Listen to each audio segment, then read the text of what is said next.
Good evening, and thank you all for coming out. Thank you to the Hardo Academy in organizing this event. I'm really happy to be here in the UK talking about my new book, which took me 10 years to write and 100 years of misery to finish.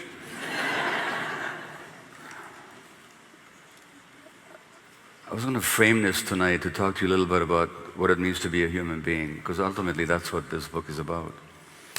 I'll quote from the last chapter. As many of you know, I'm of Hungarian Jewish origin and nearly lost my life at year of age. And the person who organized that genocidal extinction of Hungarian Jewry was Adolf Eichmann. I'm quoting here from the very last chapter.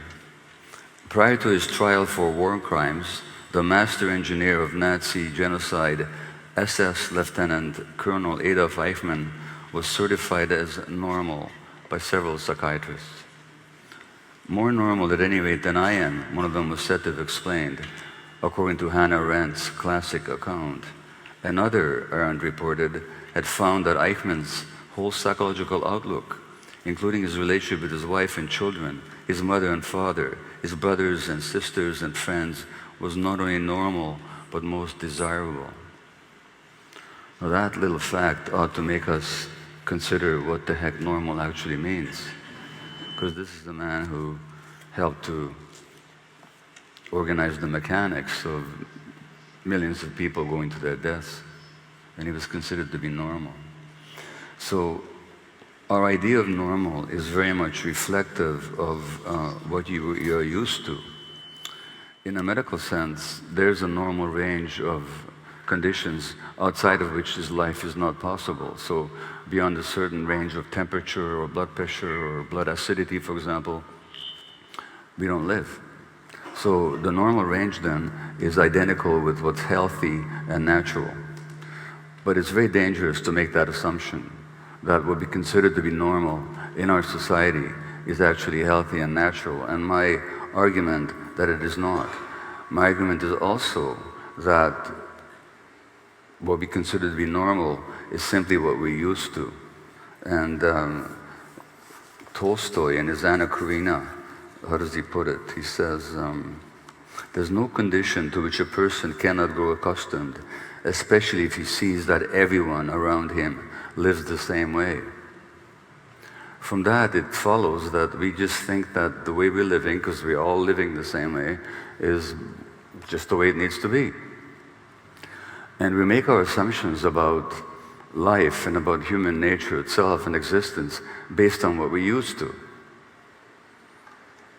And we don't realize that what we're used to is very much conditioned by particular historical circumstances and social economic factors, the larger political picture, the multi-generational history of our families and our communities. So we just assume that whatever's going on is the only way that life can be. So Thomas Hobbes, the British philosopher in the 17th century, made the famous statement that life is short, nasty, and brutish. He should have said short life, short, nasty, and British, because what he was talking about were the conditions of his time. At the time of the ending of feudalism, the rising of industrial capitalism, the terrible suffering imposed on ordinary people, the class conflict, life seemed that way to him, but he thought he was talking about life in general. He wasn't. He was talking about life in a particular context. And so what we consider to be normal comes out of a particular context. And it's based on that context and our experience of it that we make our decisions about what we consider to be human nature, for example. So in this society, it's quite common to say, if somebody's being greedy and selfish, manipulative, dishonest, we'll say, oh, that's just human nature. Interestingly enough, when somebody's being generous and giving and kind, we never say, oh, that's just human nature. But actually, which is more genuinely human nature than the other? Well, what I'm saying to you is that what we consider to be human nature is very much conditioned by the society that we live in and the values that it imposes on us.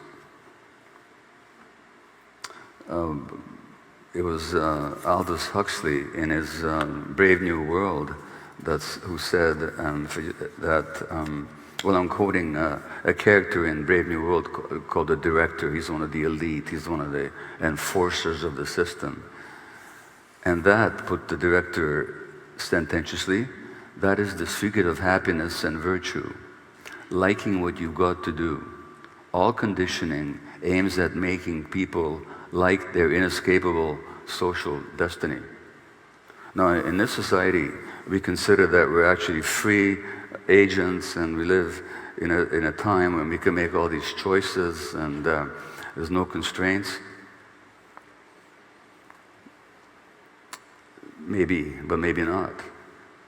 No, we may not be gestated in the test tube and biochemically programmed like the characters in Brave New World. But that doesn't mean that we're not under the influence of external factors that give us a certain view of ourselves and a view of society and a view of life and a view of others. It doesn't mean that we actually have a spontaneous and free relationship to these questions of who are we anyway. It may be that we're very much also the products of social conditioning in a much more sophisticated and kind of spontaneous fashion than the characters in Aldous Huxley's novel. In an ant colony, interestingly enough, there's the queen and then there are the worker ants. And the workers, and this is amazing to realize, genetically they're identical with the queen. The queen can ovulate, she's bigger, and she lives longer, but she's got the same genes as the worker ants. So what determines how those genes get triggered and expressed and activated has to do with the needs of the colony. So if you take the queen out of the colony, some of the worker ants will actually go to battle to become the queen. And the one that does then starts to ovulate. Their biology completely changes.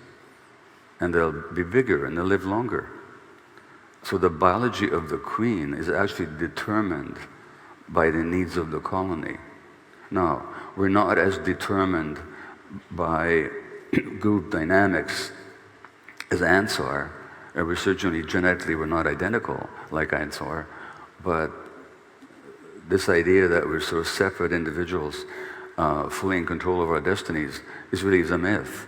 And the great trauma psychiatrist Bessel van der Kolk said that as much as we're told that we're separate individuals, we actually barely exist as individuals. And this goes back very much to ancient spiritual teachings, the difference being that those spiritual teachings have been validated now by modern science. So the idea that everything influences everything else is not a new concept. The Buddha said 2,500 years ago, consider the interconnected co-arising of all phenomena.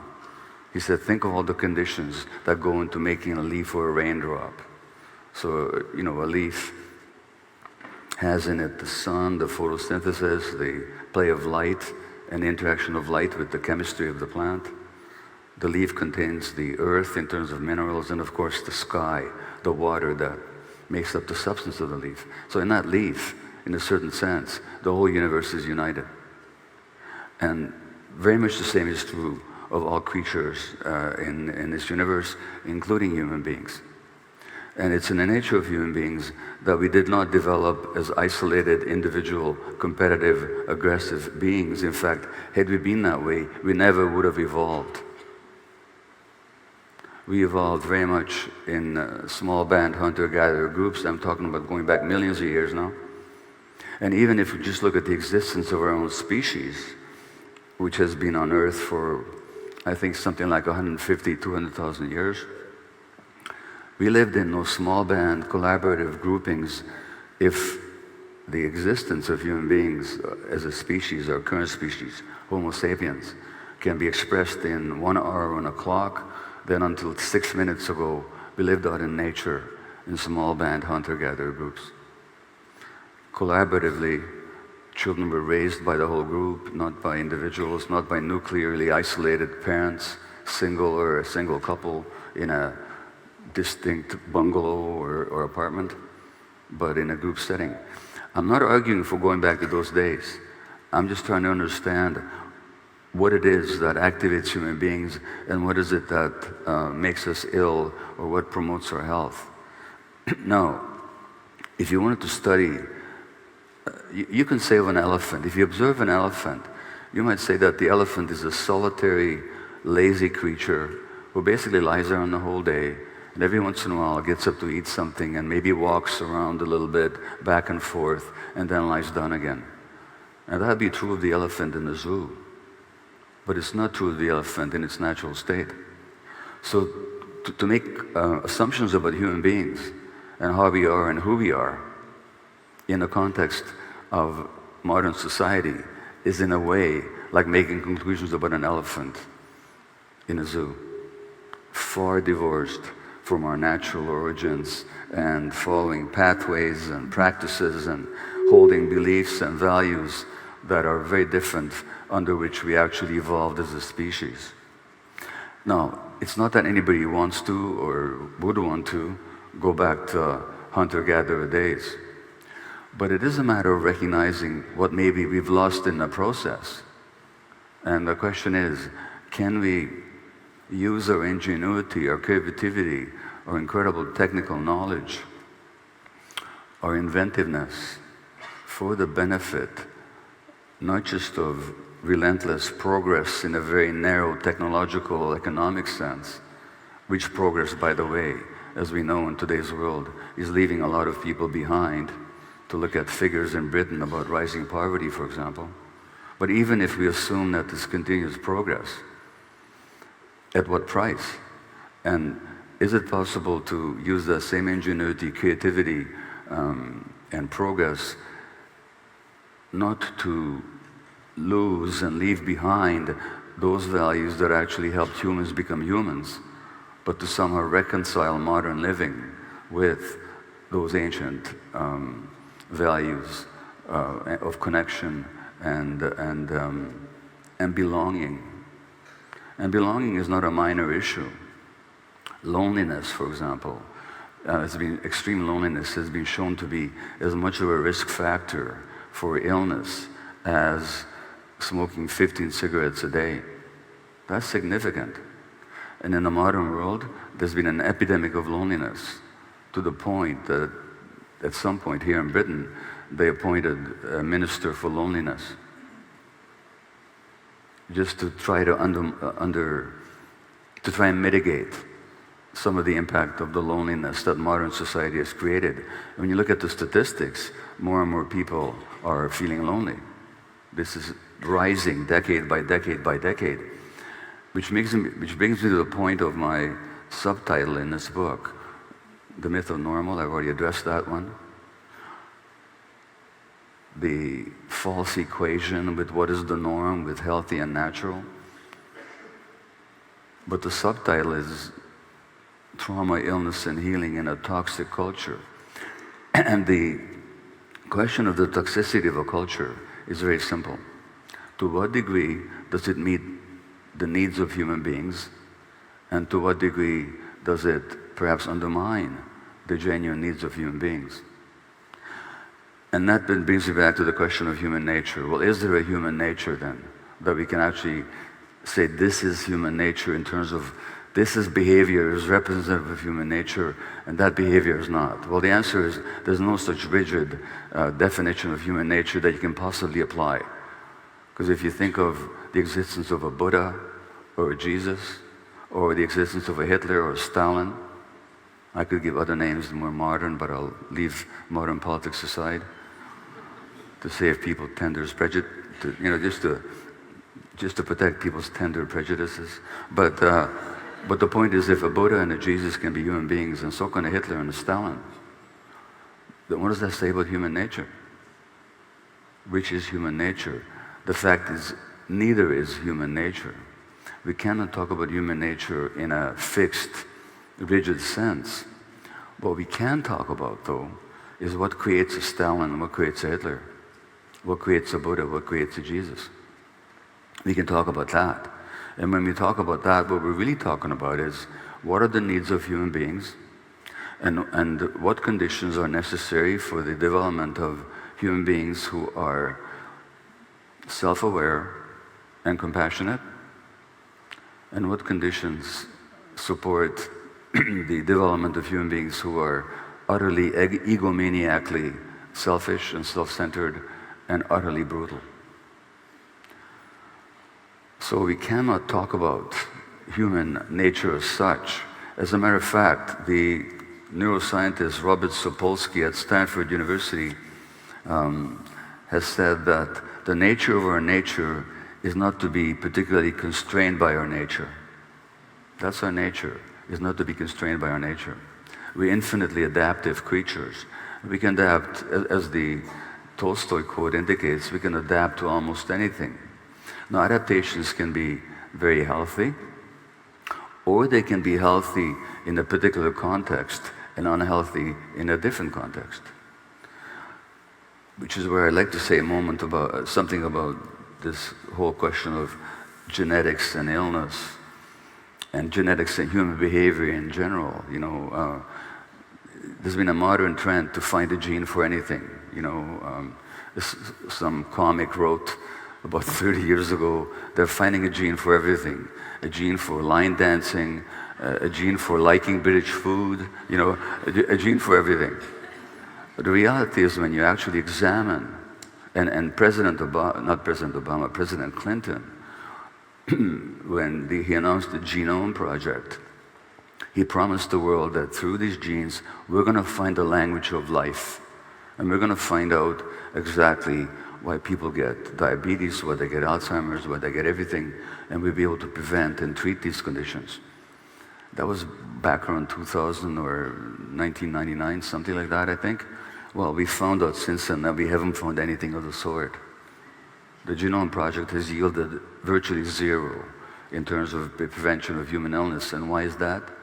Because genes don't determine a whole lot in terms of human behavior or human health. There are some diseases that are specifically genetic. One runs in my family, it's muscular dystrophy. If you inherit the gene, like my mother and my aunt did, then you're going to have the disease. But those diseases that are genetically determined are extremely rare. And most conditions that beset human beings are either, most of them are not at all genetically determined, and even those that have some genetic predisposition, that predisposition still depends on the environment to trigger them or not to. So you can take something like breast cancer in women, and there's some breast cancer genes. If you inherit the gene, your risk of getting that disease is much higher than the average. But out of 100 women with breast cancer, only 7 carry the gene. 93 do not. Out of 100 women with the gene, not all of them will get the disease. No, they're a much higher risk, no question about it. It just means that, for the most part, genes don't determine illnesses. What then does? And by the way, this is true for whether we're talking about most physical illnesses and mental illnesses. So to talk about genetics is kind of a lazy person's way of trying to explain something, because scientifically, there's very little basis to it.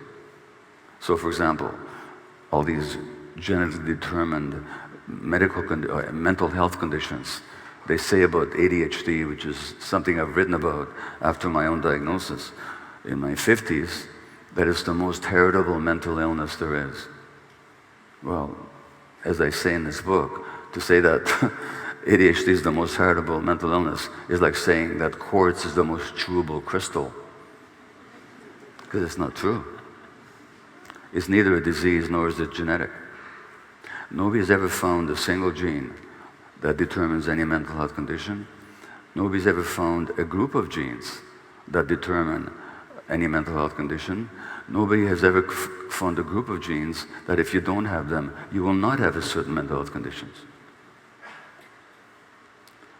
There are a large group of genes that the more of them you have, the more you risk, and more at risk you are for any number of mental health conditions, but no specific ones.